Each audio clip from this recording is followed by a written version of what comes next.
राजकुमारी जगन मोहिनी, आप विजयनगर का भ्रमण कीजिए और शीघ्र ही अपने राज्य उड़ीसा लौट जाइए। हम जाने के लिए थोड़ी ना आए हैं। आपके कहने का तात्पर्य क्या है?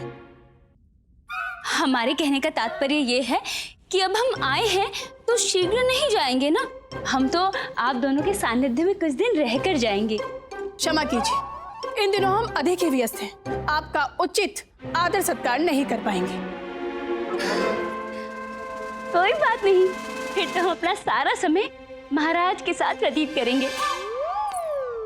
आप दोनों बस उन्हें हमारे आने का संदेश दे दीजिएगा। वो तो व्यस्त नहीं है ना? हैं, हमसे भी अधिक व्यस्त हैं। अच्छा, अगर महाराज इतने व्यस्त होते तो वो हमें थोड़ी ना बुलाते। परंतु अभी तो आपने कहा कि आप यहाँ भ्रमण के लिए आई हैं। जी जी, ये तो सत्य है, परंतु हम विजयनगर आए और विजयनगर नरेश के दर्शन भी ना करें, ये तो उचित नहीं है ना? उचित होगा। महाराज जहाँ व्यस्त है उन्हें वहाँ विचलित करना अनुचित होगा। हम महाराज को सब कुछ समझा देंगे। अब तो महाराज किसी के भी समझाने से नहीं समझेंगे।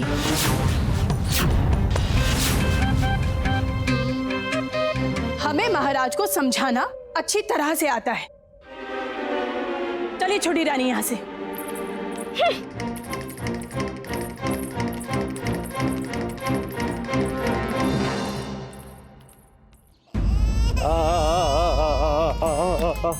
चुप हो जा भास्कर, चुप हो जा। अरे मैंने ऐसा सोचा था कि शारदा एक अच्छी पत्नी नहीं बन पाई तो कोई बात नहीं, एक अच्छी माँ अवश्य बनेगी, किंतु वो तो एक राजकुमारी और दो रानियों का द्वंद देखने के लिए मेरी अम्मा को भी अपने साथ ले गई। चुप हो जा, चुप हो जा, चुप हो जा। गुंडप्पे तू क्या पीछे पीछे घूम रहा है? इसके लिए खिलौने लेके आ। आजा आजा आजा आजा आजा। इधर बैठो, इधर बैठो, इधर बैठो, इधर बैठो। बापू, आपका निष्कासन तो हो ही चुका है। अब जो आपने कुछ झूठे शब्द लिखकर विजयनगर से उड़ीसा तक आग लगाई है, उससे आपका क्या परिणाम होगा यही सोच के डर रहा हूँ। लगता है इसे भूख लगी है। शारदा तो वहाँ चुगलियों से अपना पेट भर रही होगी और इधर इसका पेट खाली हो गया है। अब इसे शारदा तक कैसे पहुँचाऊँ? लामा, तू नहीं खाते थे, तू क्या अपने बर्तन को अपने साथ कारागार में लेता रहता था? नहीं नहीं लामा, तू लेने दे, मैं लेके जाता हूँ भातल को अपने साथ। बापू, ये घंटी कुमार अपनी घंटियाँ तो संभाल नहीं पाता है, मुझे क्या संभालेगा? गुंडप्पे तू बालक है। लामा, मैं बालक नहीं हूँ, भातल बालक है। अच्छा मेरे बाप, तू बालक नहीं है, तू एकमात्र पुरुष है, शेष सभी महापुरुष हैं, ठीक?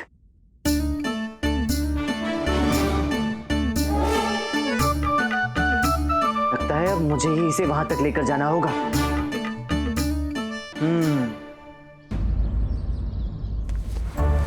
अब समय आ गया है, महाराज को निर्णय लेना ही होगा, या तो हम या वो। आप बिल्कुल सत्य कहती हैं महारानी।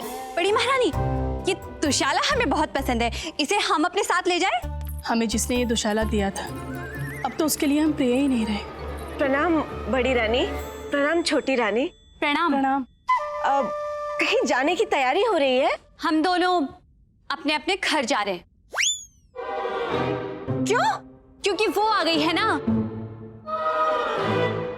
अम्मा, शारदा, अच्छा हुआ कि आप दोनों यहाँ चले आए। अब पता नहीं आपसे कब भेंट हो पाएगी। बड़ी महारानी, अगर आप क्षमा करें तो हम कुछ कहें? अवश्य शारदा। यदि आप दोनों राजमहल को छोड़कर चली जाएंगी तो वापस लौटना बाधापूर्ण हो जाएगा। हम आपके कहने का तात्पर्य नहीं समझे। शारदा के कहने का तात्पर्य ये है कि आपने कभी सुना है कि कोई योद्धा युद्ध क्षेत्र से भाग खड़ा हुआ हो और युद्ध जीत गया हो? नहीं। शारदा के कहने का तात्पर्य ये है कि आप दोनों यदि महल से चली गई तो खेल में आनंद कैसे आएगा? क्या? महारानी चिन्ना देवी, अम्मा के कहने का तात्पर्य ये है कि यदि आप दोनों यहाँ से चली गई तो राजकुमारी जगन मोहिनी को अकेले महल में छोड़ना उचित होगा क्या? ऐसा करने से तो आप दोनों उसी का कार्य सरल कर देंगी ना। शारदा का कहने का तात्पर्य है कि राजकुमारी यही तो चाहती है कि आप दोनों यहाँ से चले जाए, उसके बाद वो और महाराज। नहीं, हम आपके कहने का तात्पर्य समझ गए। आप ठीक कह रहे हैं, हमारा विजयनगर से बाहर जाना उचित नहीं होगा। राजकुमारी जगन मोहिनी और महाराज को ना तो महल के अंदर और ना महल के बाहर, न दिन के उजाले में न रात के साए में उन्हें कभी मिलने नहीं देंगे।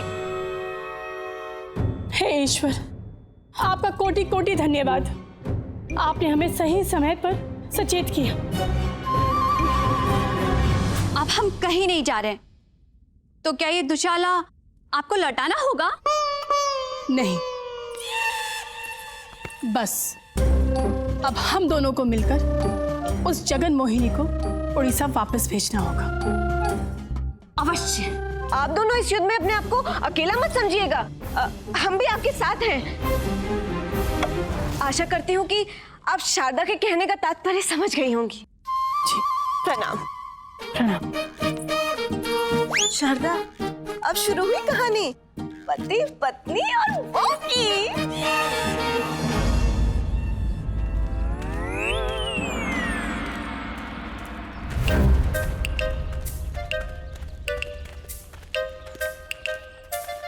लामा, तूने कंबल क्यों ओला? ताकि कोई मुझे पहचान ना ले। चुप कर।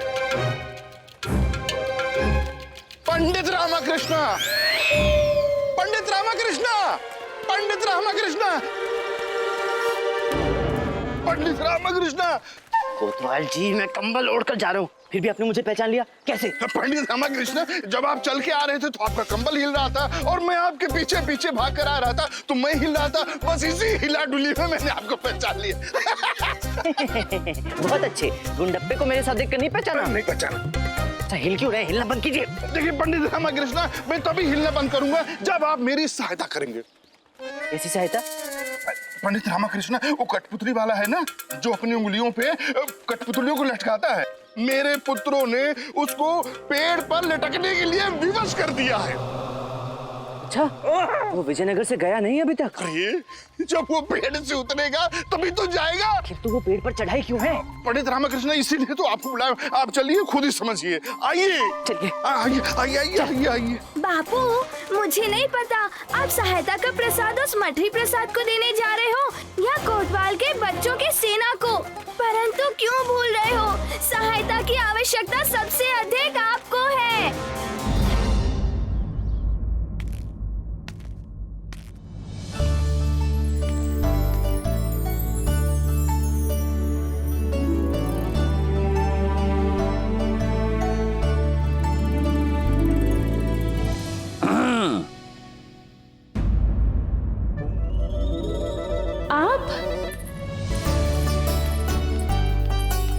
महाराज।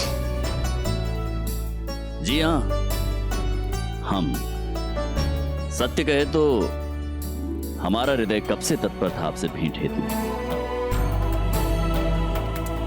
परंतु हमारे मिलन की प्रत्येक घड़ी हमारे राज्य के प्रति हमारे कर्तव्यों के भेंट चढ़ जाती थी। हम समझ सकते हैं महाराज, आप एक राजा हैं और आपका प्रथम धर्म राजधर्म है। और स्वयं के प्रति,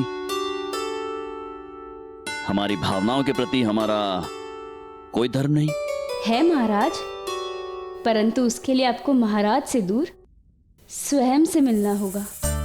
और हम इस महाराज को हमसे दूर कैसे ले जाएंगे?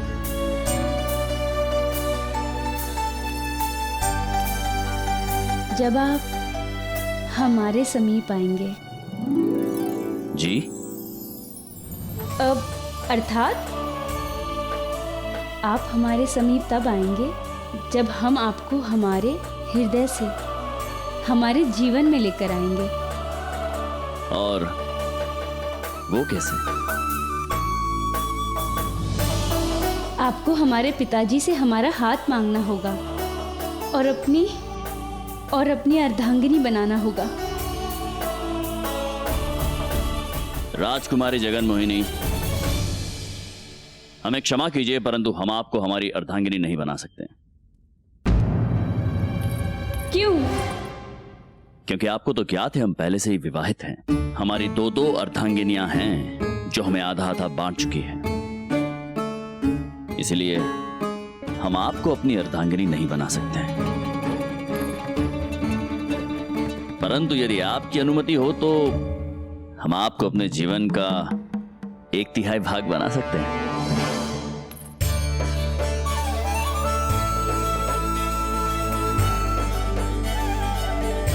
आप भी ना?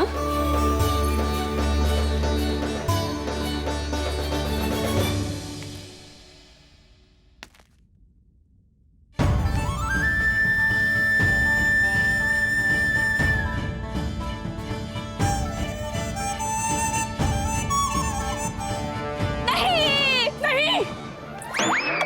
क्या हुआ?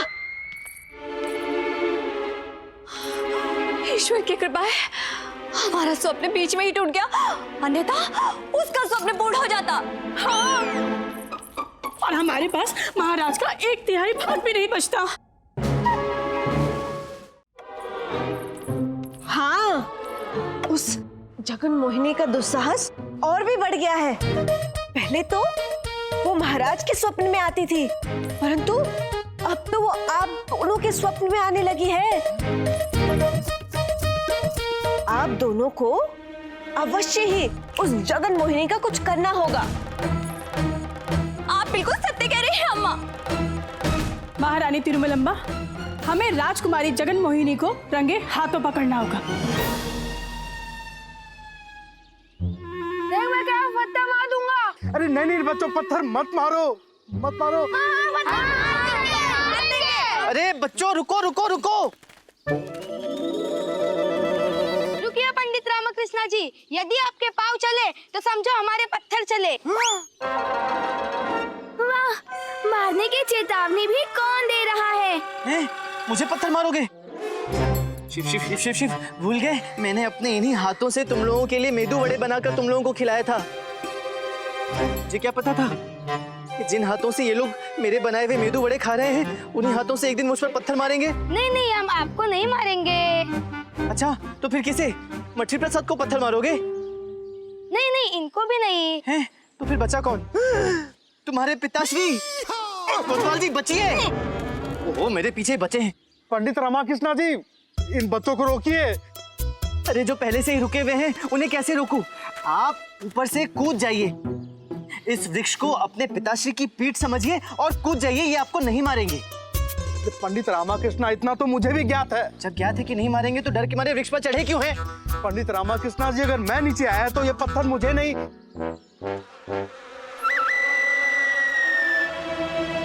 अच्छा, ये बात है। बच्चों देखो, मेरी बात मानो। मधुमक्खी के छत्ते पर पत्थर क्यों मार रहे हो? क्योंकि ये हमें खेल दिखाने से मना कर रहे हैं। अरे पंडित रामकृष्णा जी, गुरुवर ने मुझे खेल दिखाने से मना किया है। मैं तो विजयनगर छोड़ के जा ही रहा था कि ये बच्चे रास्ते में मिल गए और हट करने लगे कि मुझे खेल देखना है, खेल देखना है।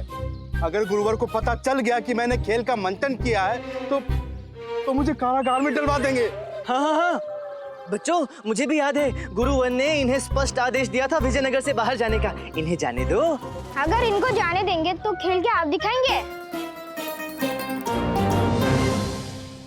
देखो मेरे गोलू मोलू से प्यारे प्यारे बच्चों, अपने चाचा रामकृष्ण की बात मान लो। है एक स्थिति में हम आपकी बात मानेंगे। इस स्थिति में भी इन्हें शर्त सूझ रही है। कौन सी स्थिति?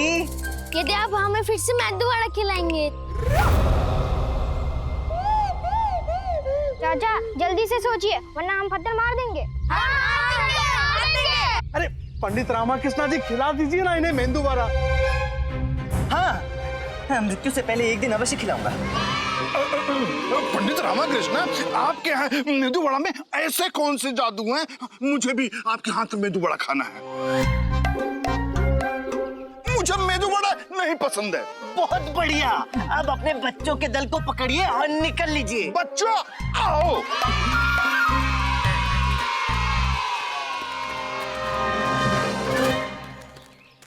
ओ मछली प्रसाद, अब तो नीचे आ जाइए। हम अभी नीचे आते हैं।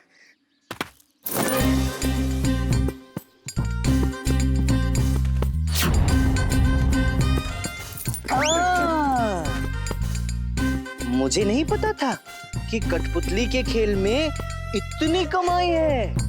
अरे कहाँ कमाई होती है पंडित रामाकृष्ण, वो तो अच्छा हुआ कि हमें गुरुवर मिल गए, वरना मुझे विजयनगर से गुरुवर?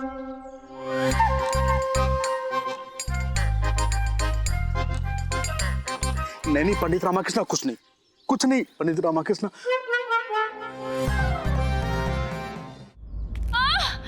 कोई है?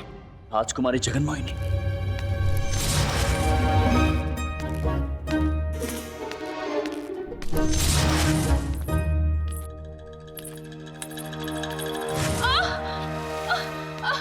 राजकुमारी जी। महाराज, वो हम अकेले थे ना, तो अरे संभल के। जी आप आइए, हम आपको वहां तक छोड़ देते हैं। महाराज, हम चल नहीं पा रहे हैं। अच्छा, अब एक काम करते हैं,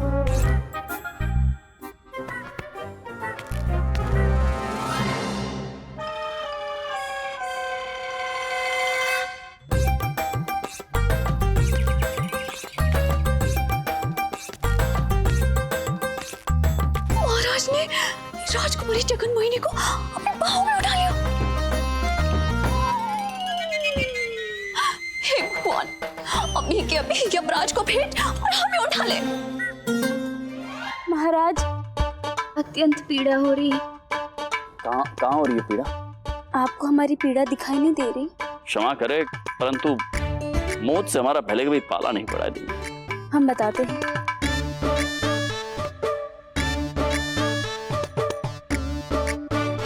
यहाँ। परंतु मोच तो पैर में आई थी ना? हाँ, जैसे हम चलते चलते उड़ीसा से विजयनगर आ गई, वैसे ही चलते चलते मोच पैरों से हाथ तक आ गई। इससे पहले कि राजकुमारी की ये पीड़ा कहीं और पहुंचे, हमें भीतर पहुंचना होगा। अच्छा पंडित रामाकृष्ण, अब हमें आज्ञा दीजिए। अरे ऐसे कैसे चले जाएंगे आप मंत्री प्रसाद? पंडित रामाकृष्ण, हम ऐसे कहाँ जा रहे हैं? हम तो अपने गधे पे बैठ के जाने के लिए उतावले हो रहे हैं। वही तो, उस दिन गुरुवर आपको विजयनगर से बाहर भेजने के लिए इतने उतावले हो रहे थे, आज आप इतने उतावले हो रहे हैं जाने के लिए।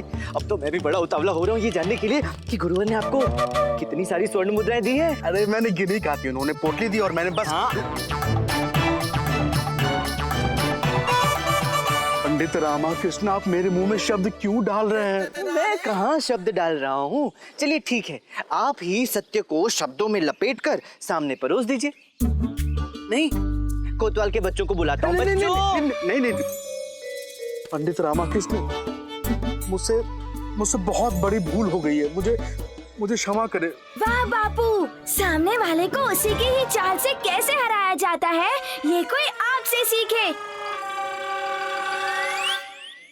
अच्छा, तो इस बार गुरुवर ने इस कठपुतली वाले के कंधे पे रखकर तीर चलाया है। गुरुवर, तीर चलाने से कुछ नहीं होता, तीर निशाने पर भी लगना चाहिए, तभी लक्ष्य मिलता है। पंडित रामाकृष्ण, मैं अब आपको अपना चेहरा दिखाने योग्य नहीं रहा, मुझे क्षमा करें।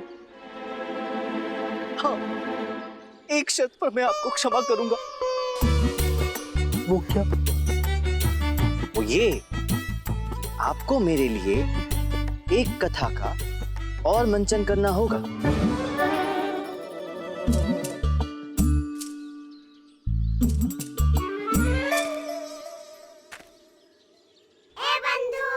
रामा, तू क्या सोच रहा है? बंधु, योजनाएं स्थिति के अनुसार होनी चाहिए, स्थिति बदले तो योजना भी बदलनी चाहिए।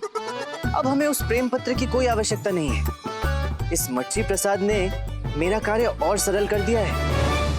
सही है, वैसे भी पत्र यदि महाराज तक पहुंचा तो उसमें लिखे शब्दों का अर्थ तेरे लिए बहुत बड़ा अनर्थ कर सकता है, और तुझे तो दूसरा रास्ता मिल गया है, तो महाराज को बचा ले जिन्हें तूने फंसाया है।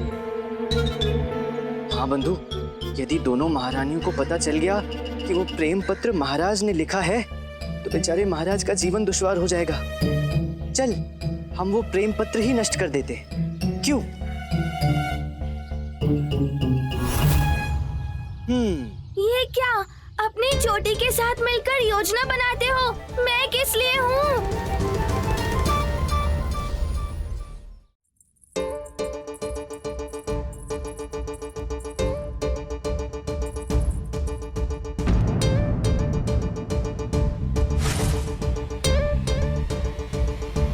महाराज, तेल को पहले गरम कर लीजिए। जी।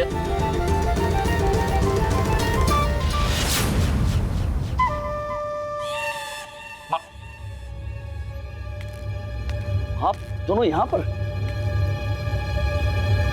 वो भी अम्मा जी और शारदा देवी के साथ? प्रणाम। वो हमें रानियों ने बुलाया था।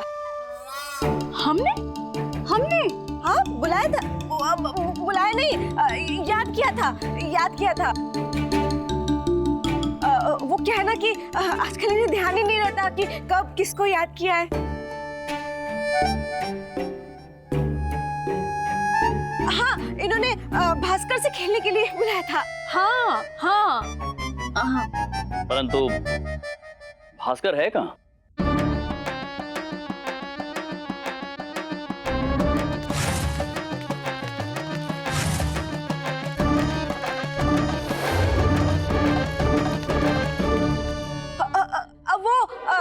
हम महल में आने की इतनी जल्दी थी कि तेजी में हम भास्कर को लाना ही भूल गए। अच्छा। महाराज, आप राजकुमारी जगन मोहिनी के साथ यहाँ क्या कर रहे हैं? क्या कर रहे हैं अर्थात? हम वही कर रहे हैं जो एक क्षत्रिय को करना चाहिए। और ये पायल?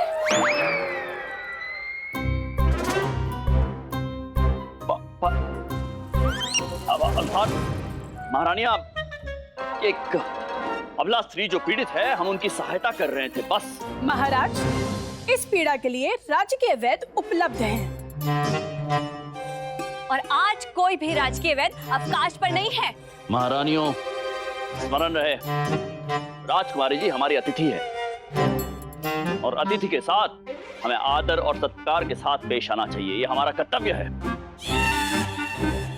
महाराज, किसी भी व्यक्ति को आमंत्रण भरा निमंत्रण ही अतिथि बनाता है और बिना बुलाए कोई भी अतिथि सम्मान के योग्य होता है।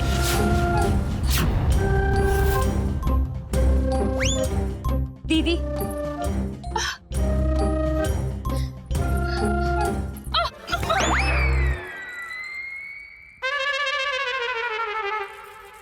संभालिए। दीदी, हम बिन बुलाए नहीं आए हैं यहाँ। तो किसने बुलाया है आपको? जी राजकुमारी जी, हम भी जानना चाहेंगे आपको यहाँ पर किसने आमंत्रित किया है? नहीं राजकुमारी जी, चुप रहिए। कुछ रहस्य सामने ना आए तो ही उचित होता है। मत बोलिए। हाँ राजकुमारी, अभी बताइए। आपके अभी बताने से दूध का दूध और पानी का पानी हो जाएगा। बताइए।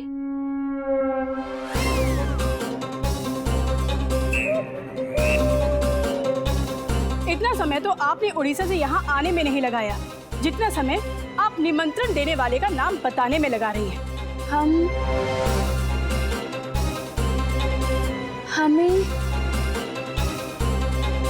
हमें महामंत्री जी यहाँ लेकर आए। महाराज की जय। महामंत्री जी, क्या आप इन्हें यहाँ लेकर आए हैं? जी महाराज। क्या हम जान सकते हैं क्यों? इसमें कारण जानने की क्या आवश्यकता है महाराज? ये तो हमारे तुलवा वंश की परंपरा है, अतिथि सत्कार। महाराज, जैसे ही हमें सूचना मिली कि राजकुमारी जगन मोहिनी जी विजयनगर पधारी हैं और महल के बाहर हैं, तो हम तुरंत बाहर गए और उन्हें संपूर्ण अतिथि सत्कार के साथ यहाँ अतिथि कक्ष में ठहरा दिया। महामंत्री जी, हम आपसे ये पूछ रहे हैं कि क्या आपने राजकुमारी जगन मोहिनी को यहाँ आने का निमंत्रण भेजा था, विजयनगर राज्य में आने का? हमने? नहीं तो महाराज। सुना आपने महामंत्री जी ने क्या कहा?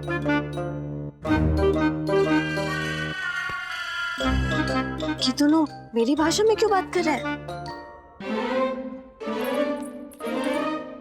देखिए कैसे संकेतों में बातें कर रहे हैं। राजकुमारी जगन मोहिनी। अभी तो आप मंत्रीवर का नाम ले रही थी और अब इधर उधर के संकेत दे रही हैं।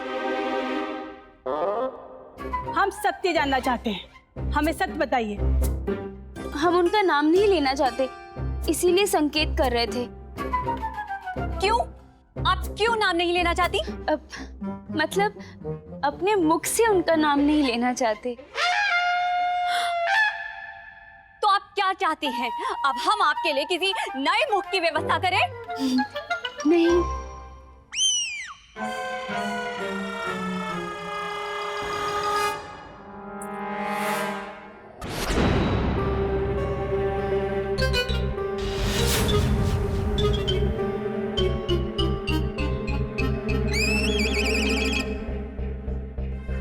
मेरे बापू बहुत चिंतित लग रहे हैं। ऐसे में मैं जो भी कर सकता हूँ वो मुझे अभी करना होगा। ये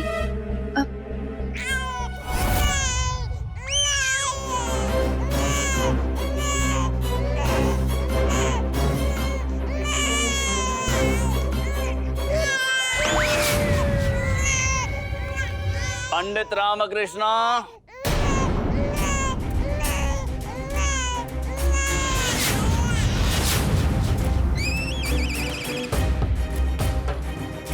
महाराज हम अभी आते हैं। जी जी। चल भास्कर।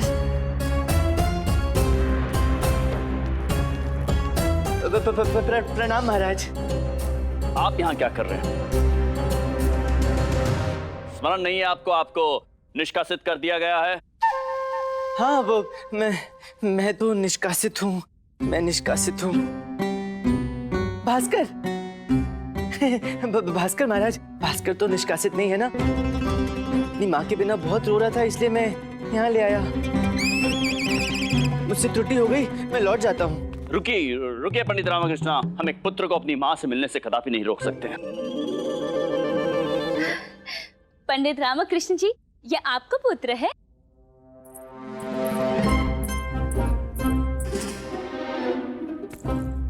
बहुत सुंदर बालक है, बिल्कुल आप पर गया है रामकृष्ण जी।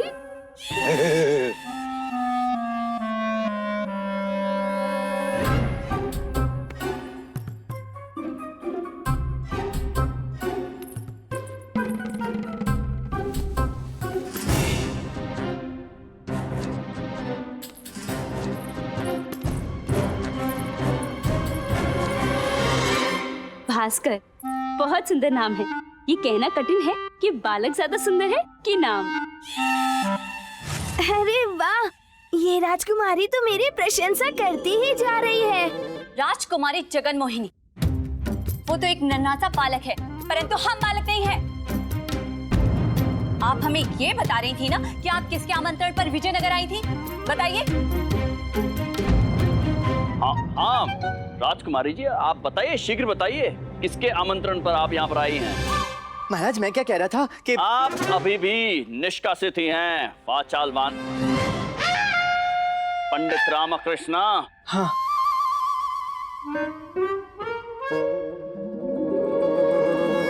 बता दे महाराज। आप जो उचित समझे कीजिए। बताओ बताओ बताओ, बताइए बताइए।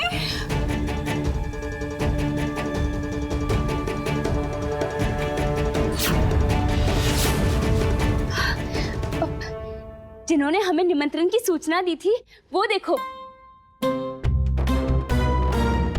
वो बिना किसी सूचना के हमारी तरफ ही आ रहे हैं। गुरुवर प्रणाम महाराज। प्रणाम गुरुवर। क्या आपको राजकुमारी जगन मोहिनी के यहाँ विजयनगर राज्य में आगमन की सूचना थी? महाराज आप तो जानते हैं, ऐसा कोई ज्ञान नहीं, ऐसी कोई सूचना नहीं जो हमें नहीं होती। तो फिर आपने हमें दी क्यों नहीं? क्या सूचना? महाराज, जो हुआ ही नहीं उसकी सूचना कैसे दे देती? अब राजकुमारी जी तो देखिए, ऐसा है कि हम इन्हें अगले माह की पूर्णमासी के बाद बुलाने वाले थे, परंतु ये अभी चली आई, अब आ गई हैं तो आ गई हैं। अब हम इन्हें पूर्णमासी तक जाने नहीं देंगे। अब प्रणाम गुरुवर। प्रणाम प्रणाम। अर्थात आपने भी इन्हें यहाँ पर आने का निमंत्रण नहीं भेजा था? नहीं।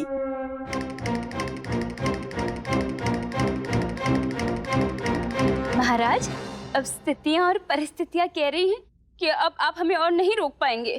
हम? हाँ, हम आपको कब रोक रहे थे राजकुमारी जी? हम यहाँ अपनी इच्छा से नहीं आए, हमें यहाँ से एक निमंत्रण पत्र मिला था, इसीलिए हम आए हैं।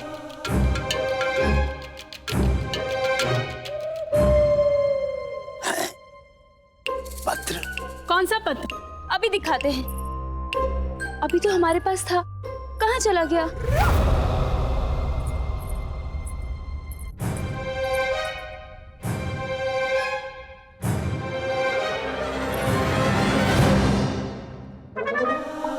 अभी तो हमारे पास था पत्र। राजकुमारी, वो पत्र था या पतंग जो उड़ गया? लगता है आपकी पैर की मोच की तरह वो पत्र भी गायब हो गया।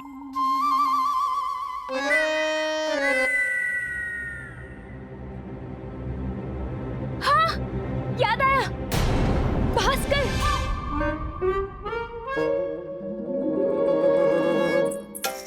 पंडित रामकृष्ण जी, एक क्षण। अरे भास्कर के पास कहाँ से मिलेगा?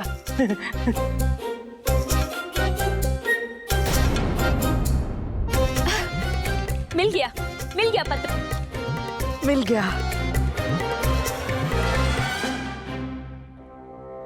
मच गए। राजकुमारी जी, ये पत्र हमें दीजिए, हम इसकी लिखावट देखकर पहचान लेंगे।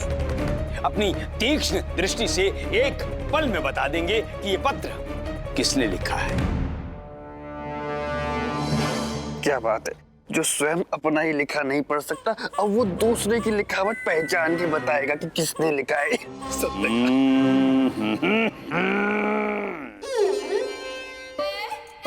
नहीं, दीजिए, गुरुवर को दीजिए पत्र।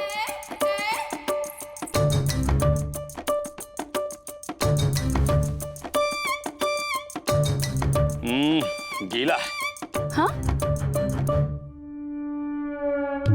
परंतु गुरुवर, उसमें लिखा क्या है? महाराज, हम कुछ समझ नहीं पा रहे हैं। क्या?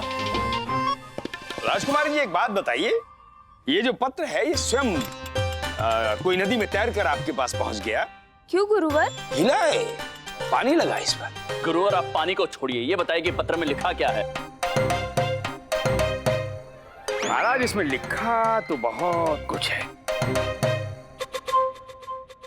परंतु सब कुछ पानी में डूबकर बह गया। पानी में नहीं गुरुवर, ये तो भास्कर के पालने में गिरा था। अच्छा। ओह, अर्थात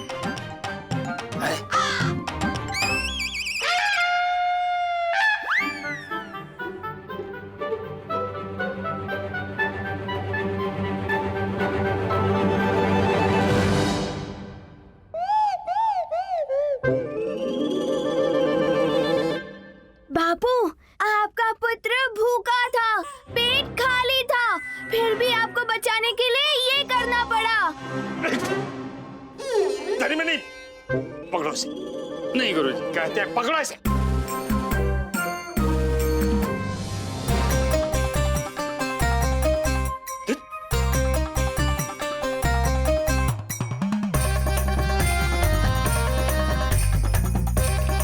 चलिए, छोड़िए। राजकुमारी जी को यहाँ पर आने के लिए निमंत्रण किसी ने भी भेजा हो। सत्य तो ये है कि ये यहाँ पधार चुकी हैं, हमारी अतिथि है। तो हम आपसे अनुरोध करते हैं कि आप जब तक चाहे यहाँ विजयनगर राज्य में रहिए और हमारे अतिथि सत्कार का आनंद उठाइए। धन्यवाद महाराज।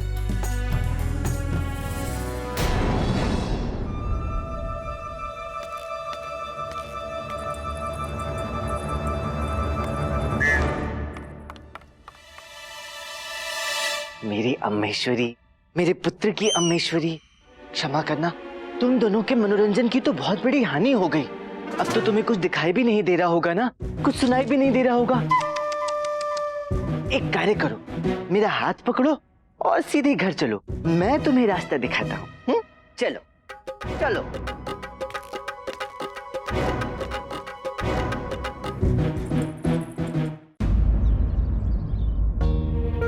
अम्मा, अब तो जगन मोहिनी भी आ गई है और राजकीय अतिथि भी बन गई है, परंतु ये निष्कासित के निष्कासित ही रहे। इनका प्रेम पत्र व्यर्थ गया, कुछ अनर्थ नहीं हुआ। शारदा, तेरी आंखों का स्वाद महल में जो कड़वा हुआ है, से कि लड्डू खाकर मीठा कर ले। क्या सोचा था और क्या हो गया? सोचा था कि लड़ाई देखने को मिलेगी, तलवारें निकलेंगी, किसी का मुंह रंगा जाएगा, बाल खींचे जाएंगे, वस्त्रों का चीरहरण होगा, कोई रंगे हाथों पकड़ा जाएगा, परंतु यहाँ तो कुछ भी नहीं हुआ। अम्मा, रामा, तेरी इस धर्म पत्नी में धर्म का तो कोई नामो निशान नहीं है। इसको तीखा नहीं मीठा खिलाया कर। हाँ बंधु, तो सत्य कह रहा है। ये तो विवाह के पश्चात ही पुरुष को पता चलता है कि उसका तो मात्र विवाह हुआ है, सारा फायदा तो उसकी पत्नी का हुआ है। बापू पुनः छोटी से बात कर रहे हैं। करें भी क्या, शारदा और अम्मा ऐसे ऐसे कारनामे करती हैं, तो मनुष्य किसी न किसी से तो सुख दुख की बात करेगा ही। पुत्र भास्कर, जो तूने आज अपनी धार महल में बहाई है ना, उससे केवल वो पत्र नहीं धुला, अपितु जिन जिन के पाप खुल कर आने वाले थे ना, सबके सब गंगा में बह गए। काश तू ऐसा ना करता।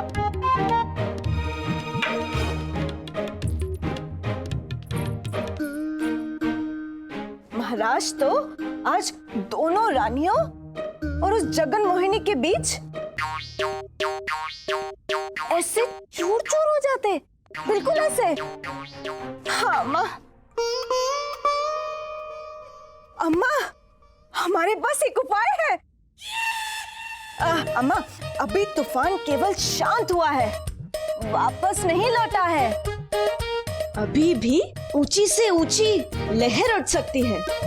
यदि हम महारानियों को जाकर ये बता दें कि वो प्रेम पत्र महाराज ने राजकुमारी को लिखा था, तो फिर तो हमें वो सब कुछ देखने को मिलेगा जिसके लिए हमारी आंखें तरस गई थी। दोनों महारानियों और जगन मोहिनी के बीच देखना कैसी जंग हो जाएगी। वाह अम्मा, हमें तो ये सुनकर पेट में बहुत गुदगुदी हो रही है। काम करते हैं, शीघ्र ही जाकर महारानियों के कान भर देते हैं। चलो अम्मा, चलो चलो।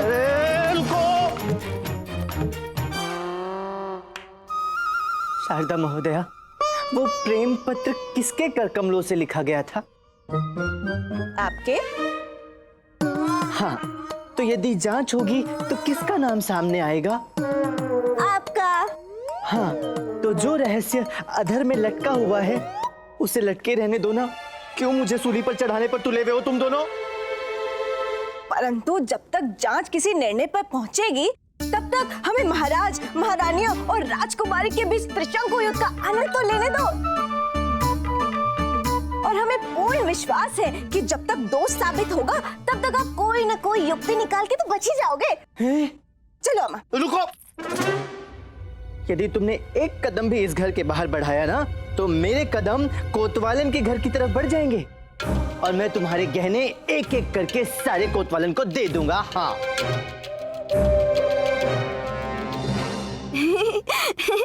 वाह, कोतवालन तो शारदा की चूड़ी को अपनी उंगलियों में अंगूठी की तरह पहनेगी। देखो अम्मा, हमारे गहने के अलावा इस पूरे घर में हमारा है ही कौन? हम आप परंतु ये हमारे गहने देने की बात कर रहे हैं उस कोतवालन को। तू चिंता मत कर, जगन मोहिनी अभी भी विजयनगर में है। आज नहीं तो कल दोनों महारानियों और जगन मोहिनी के बीच जंग होती रहेगी। भगवान के घर देर है, परंतु अंधेर नहीं।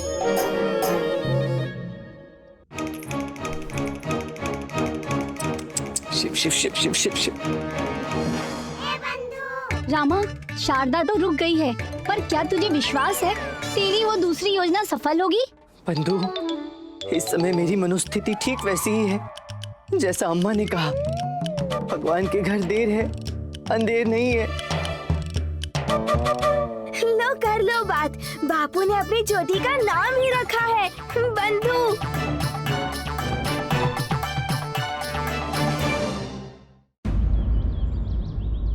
इस प्रकार चुप रहने से क्या लाभ? हम बात कर रहे हैं आपसे, आप बात कीजिए हमसे। आप अपना मौन व्रत कब तोड़ने वाली है, या फिर ये आजीवन है? हमें जब बोलना होगा हम तब बोलेंगे। हमें बोलना है?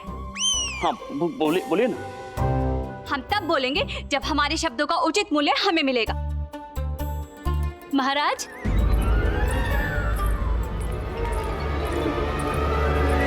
ये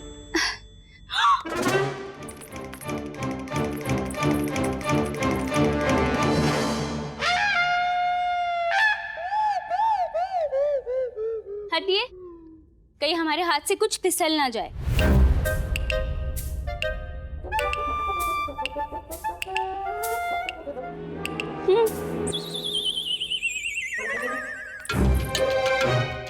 महाराज, जिन्हें देखते ही हमारा दिल फिसल गया।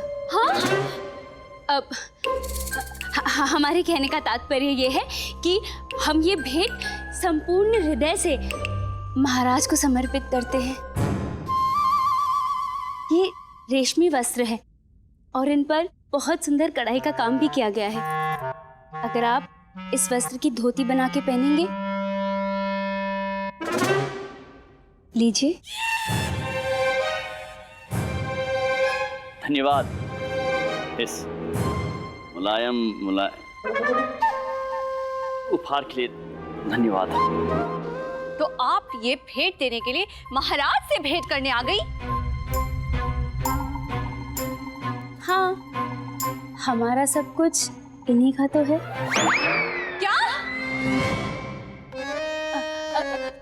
हमारे कहने का तात्पर्य ये है कि हम जो ये भेंट लेके आए हैं, ये पूरी की पूरी महाराज की तो है। जी, ये पूरी धोती हमारी बनेगी। महारानी तिरुमलम्बा, चलिए आप हमारे साथ चलिए। उद्यान में कुछ नए पुष्प खिले हैं, हम उन्हें चलकर निहारते हैं। आइए आइए हमारे साथ। महारानी जीना देवी, यदि हम बाहर उद्यान के रंगीन फूल देखने जाएंगे तो आपको याद है अंदर कितने फूल खिल जाएंगे। छोटी रानी, समझिए, इससे अच्छा अवसर नहीं मिलेगा राजकुमारी को रंगे हाथों पकड़ने का। इसलिए कह रहे हैं चलिए। आप बिल्कुल सही कह रही है महारानी जीना। हाँ, महारानी जीना देवी, चलिए बाहर उद्यान में पुष्प देखने जाते हैं। रंगीन रंगीन पुष्प खिले हैं। चलिए चलिए चलिए।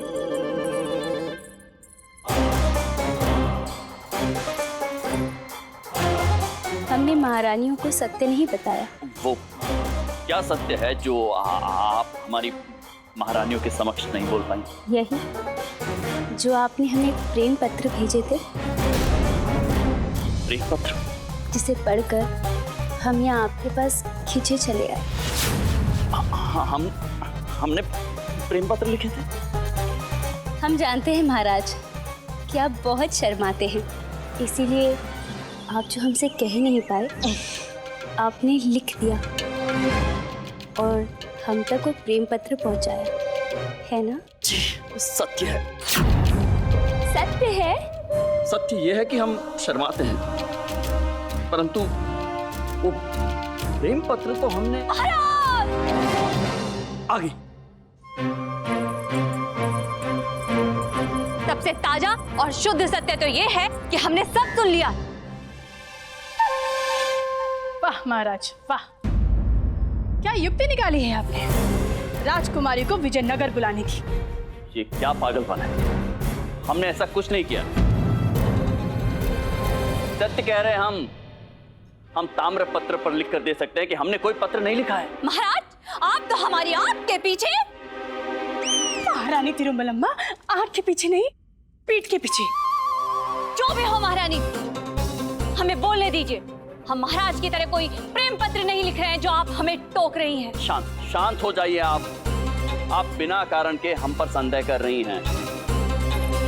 वाह महाराज वाह, गत कई दिनों से आपका यूं खोए खोए रहना, हमसे दूर रहना, एकांत खोजना, प्रेम पत्र लिखकर राजकुमारी को विजयनगर बुलाना, कहाँ किसी संदेह के घेरे में आता है। महारानी चिन्ना देवी, अच्छा हुआ आपने सब कुछ कह दिया। अब तो हमारे कहने के लिए कुछ शेष बचा ही नहीं। तो हमें क्या कहना चाहिए महारानी चिन्ना देवी? छोटी महारानी, आपको कुछ भी कहने की कोई आवश्यकता नहीं है। आप चलिए यहाँ से, अब विजयनगर में हमारा स्थान नहीं।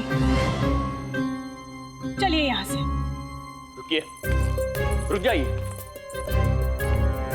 आप कहीं नहीं जा रही हैं। आप दोनों बिना किसी प्रमाण के हम पर संदेह कर रही। हमने कहा कि हमने कोई पत्र नहीं लिखा है, फिर भी हमें दोषी कह रही। संदेह महारानियां एक दीमक की भांति होता है, जो मजबूत से मजबूत रिश्ते को भी खोखला कर देती, और किसी भी वैद्य के पास इसका उपचार नहीं होता है। महाराज की जय हो। महामंत्री जी, क्षमा चाहते हैं महाराज, परंतु अकस्मात हमें इस प्रकार देखकर आप विचलित तो नहीं हो गए? नहीं महामंत्री जी, आप तो अत्यंत उचित समय पर आए, बताइए। महाराज, दरबार में एक गंभीर समस्या आ गई है और आपकी उपस्थिति अनिवार्य है। अद्भुत, अर्थात गंभीर, तो हमें शीघ्र अतिशीघ्र जाना चाहिए। जी जी जी, चलिए चलिए चलिए। हम भी चलेंगे। हम भी चलेंगे। तो फिर हम अकेले क्या करेंगे? हम भी जाएंगे। महाराज कृष्णदेव राय की, महाराज कृष्णदेव राय की, महारानी चिन्ना देवी की, महारानी तिरुमलंबा की।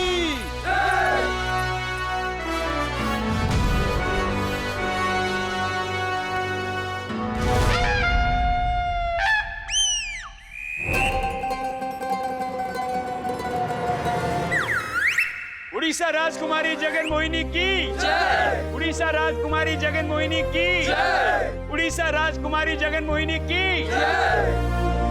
राजकुमारी जगन मोहिनी जी, आप भी आसन ग्रहण कीजिए।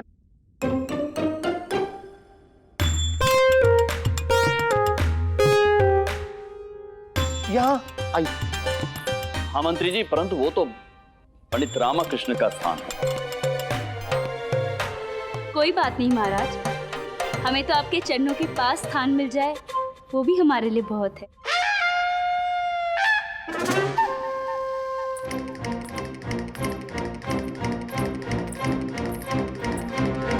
रुकिए राजकुमारी जगन मोहिनी, आप यहाँ बैठिए हमारे साथ।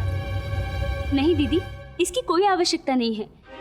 हम वहाँ महाराज के चरणों के पास अपना स्थान ग्रहण कर लेंगे।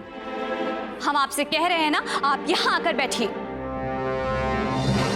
राजकुमारी जी, आप क्यों संकोच कर रही हैं? जाइए, जाकर दोनों महारानियों के बीच में बैठ जाइए। अब संकोच तो रानियों को करना पड़ेगा, क्योंकि वो आपके लिए अपना थोड़ा थोड़ा स्थान रिक्त जो करेंगी।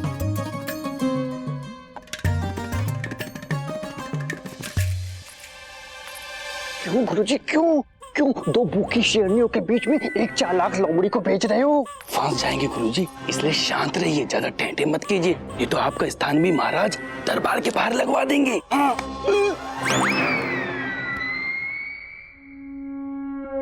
अद्भुत। हाँ तो मंत्रीवर, महाराज, आज की कार्रवाई आरंभ की जाए। जो आज्ञा महाराज। महाराज, महाराज, मुझे बचा लीजिए महाराज। ये मूर्ख अभी तक यही मंडरा रहा है। मुझे बचा लीजिए। क्या बात है मंत्री प्रसाद महोदय, क्या हुआ? महाराज, हमें उस गलती से बचा लीजिए जिसे कोई कोई इंसान दो बार करता है। मंत्री प्रसाद जी, आप किस गलती का उल्लेख कर रहे हैं? विवाह।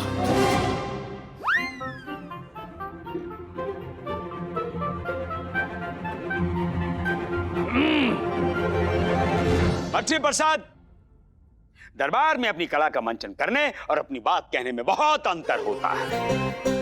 कला का मंचन करने में आजादी होती है, परंतु अपनी बात को घुमा फिरा कर कहने में समय की बर्बादी होती है, समझे? गुरुवर, आपके विजयनगर में आपकी स्त्री हमारे पीछे। क्षमा करें, आपके विजयनगर की एक सुंदर स्त्री हमसे विवाह करना चाहती है। सुंदर स्त्री? वो भी विजयनगर की? मठरी प्रसाद, यदि विजयनगर की स्त्री ने तुम्हें विवाह के लिए चुना है तो यूं समझ लो कि भाग्य ने स्वयं तुम्हें विवाह का लड्डू खिलाने के लिए चुना है।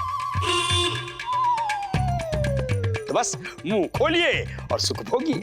गुरुवर, विवाह कोई खेल तो है नहीं कि जिसका बार बार जब मन चाहा खेलने लगे। आपके कहने का अर्थ क्या है मठरी प्रसाद महोदय? मेरे कहने का अर्थ यह है कि मैं विवाहित हूँ और जिस स्त्री से मेरा विवाह हुआ है वो कलरी पयट्टू में निपुण है। वो क्या होता है? गुरुवर, ये एक विशिष्ट प्रकार की युद्ध कला है जो अत्यंत ही घातक होती है। हाँ, तो फिर शीघ्र विवाह कर लो। इससे पूर्व की तुम्हारी पत्नी का वो काले का पट्टू, कलरी पट्टू, हाँ वही कलरी पट्टू का घातक वार तुम्हारे लिए प्राण घातक सिद्ध हो, दूसरे विवाह का आनंद ले लो। अब देखिए, पति की गलती हो या ना हो, पत्नी के वार से कोई नहीं बच सकता। सत्य वचन।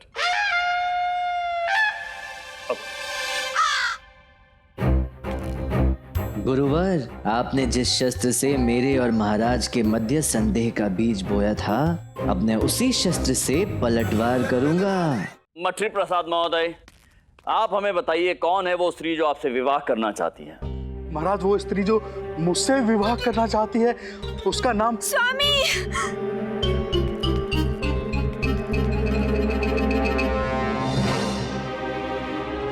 स्वामी, स्वामी, कहाँ है मेरे स्वामी जिनके प्रेम में मैं लीन हो गई हूँ? सौदामिनी, ये जयमाला उनके गले में पहनाकर हम अपने प्रेम की जय जयकार करना चाहते हैं। कहाँ है स्वामी? ऐसा लग रहा है जैसे विजयनगर में चारों ओर प्रेम फैला हुआ है। अगर ऐसे ही रहा तो शीघ्र ही विजयनगर का नाम बदलकर प्रेम नगर रखना पड़ेगा। सौदामिनी देवी, क्या हो रहा है ये?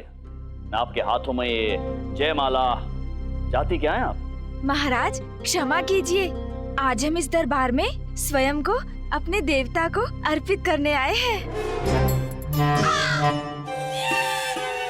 हमारे देवता, स्वामी, देवता इधर आइए ना। ये जयमाला आप ही की प्रतीक्षा कर रही है। कहाँ है आप? आइए ना। नहीं, नहीं। सौदामिनी, सौदामिनी देवी, ऐसा मत करिए ना। हमारा कहने का तात्पर्य है कि आप एक राज नर्तकी हैं।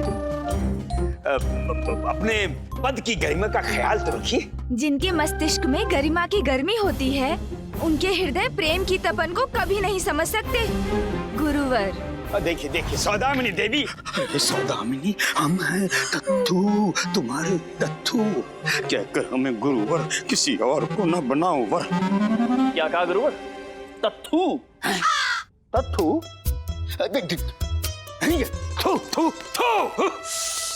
कितना घृणात्मक दृश्य है, हमसे नहीं देखा जा रहा है। कोतवाल, इस मठरी प्रसाद को बंदी बना लो, डाल दो कारागृह में। सब गलती इसकी है। जी आचार्य। कोतवाल, शांत हो जाइए गुरुवर। किसी भी विषय में संपूर्ण जानकारी लिए बगैर हम कैसे कोई निर्णय ले सकते हैं? मठरी प्रसाद महोदय, आप यहाँ आइए। जी जी जी महाराज। हाँ, तो मठरी प्रसाद महोदय, आप हमें बताइए कि सौदामिनी देवी आपके प्रेम में कैसे पड़ गई? महाराज, मुझे कुछ भी ज्ञात नहीं है। कैसे ज्ञात नहीं है? मठरी प्रसाद, कहीं तुमने सौदामिनी देवी के समक्ष अपनी कला का प्रदर्शन तो नहीं किया? जी गुरुवर, किया तो था।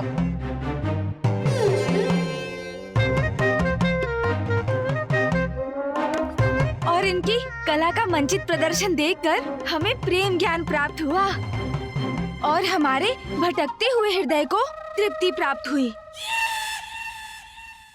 प्रेम कला स्वामी, ये जयमाला लिए लिए हमारे हाथ दुख गए हैं। कृपया इसे अपने गले में धारण कर इसे मुक्ति प्रदान कीजिए। नहीं। हाँ? नहीं मठरी प्रसाद महोदय, आप हमें ये बताइए संक्षेप में कि आपने किस कथा का मंचन किया था? वो महाराज, उस कथा में एक राज नर्तकी कठपुतली का खेल दिखाने वाले कलाकार के प्रेम में पड़ जाती है। और यही तुम्हारी सबसे बड़ी गलती है कठपुतली वाले। अब कथा में प्रेम दिखाओगे तो भाई कोई वो देखने वाला तो वो जयमाला लेकर ही पीछे आएगा ना, तलवार लेकर थोड़ी ना आएगा। महाराज, आपको तो ज्ञात है, ये कठपुतली वाला इतना सजीव प्रदर्शन दिखाता है कि दर्शक इसे सत्य मान बैठते हैं। इसलिए महाराज, ये मठरी प्रसाद दोषी है। सत्य कहा आपने गुरुवर। इन्हीं की कथा सुनकर तो पंडित रामकृष्ण की अम्मा जी यहाँ आ गई थी उनकी शिकायत लेकर। सत्य वचन महाराज। और कोतवालन देवी भी तो आ गई थी इन्हीं की कथा सुनकर, अपने पति पर संदेह कर रही थी। जी महाराज। औरों की क्या बात करें, हम स्वयं भी तो इन्हीं की कथा से प्रभावित होकर पंडित रामकृष्ण को वाचा पंडित रामकृष्ण पर संदेह करने लगे थे। सत्य वचन महाराज। महाराज, पंडित रामकृष्ण का वाचाल वानर से कोई संबंध हो ही नहीं सकता। अर्थात हमने पंडित रामकृष्ण को बिना किसी कारण के निष्कासित कर दिया है। सत्य महाराज। नहीं महाराज। सत्य वचन महाराज। सत्य वचन। सत्य है महाराज। गुरुजी, मानना पड़ेगा। क्या? यही कि आप पंडित रामकृष्ण को फंसाने के लिए फंदा तो एकदम सही बुनते हो, परंतु फिर पता नहीं क्या हो जाता है कि स्वयं ही उस फंदे में झूल जाते हो। नहीं धनी मनी, आज हम पंडित रामकृष्ण से जीतने के लिए सौदामिनी को हार नहीं सकते ना। कुछ कीजिए गुरुजी, नहीं तो सौदामिनी आपके हाथ से गई। अद्भुत गुरुवर, अद्भुत। आपके शब्दों ने तो संदेह पर आधारित भ्रम के भवन को चकनाचूर कर दिया है। धन्य है आप गुरुवर। धन्यवाद महाराज। महाराज, आपने गुरुवर को धन्यवाद दिया। एक धन्यवाद मैं भी आपको देना चाहती हूँ। अब आप मटरी जी को आदेश दीजिए ताकि ये हमें अपनी पत्नी के रूप में स्वीकार कर ले। सौदामिनी देवी जी, आप धैर्य रखिए, हम है ना। हमारा कहने का तात्पर्य है कि हम आपके लिए योग्य वर अवश्य ढूंढेंगे। गुरुजी सुनिए ना, इनके योग्य वर के लिए आपको कहीं और अधिक खोजना नहीं पड़ेगा। हाँ गुरुजी, हम आपके निकट ही हैं, धनी और मनी।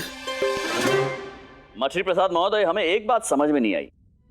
आप अपनी स्वयं की अद्भुत कला की क्षमता से परिचित हैं, तो फिर आपने ऐसी कथा का ताना बाना क्यों बुना जिसमें आप स्वयं फंस गए? महाराज, ये कथा मैंने नहीं लिखी है, ये कथा तो स्वयं पंडित रामकृष्ण ने लिखी है। क्या? उनके कथनानुसार ही मैंने इस कथा का मंचन सौदामिनी देवी के समक्ष प्रस्तुत किया। पंडित रामकृष्ण। महामंत्री जी, जिस दलदल में पंडित रामकृष्ण फंसे हैं, उससे बाहर निकलने के लिए उनका ऐसा करना स्वाभाविक था।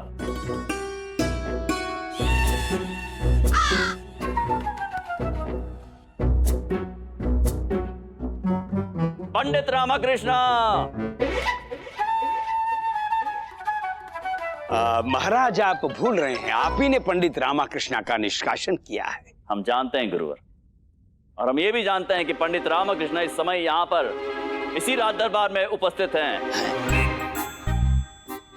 आइए पंडित रामकृष्ण, हमारे समक्ष आइए। छिपने की आवश्यकता नहीं है। देखिए, सौदामिनी देवी आई है एक समस्या लेकर, समाधान कीजिए इसका।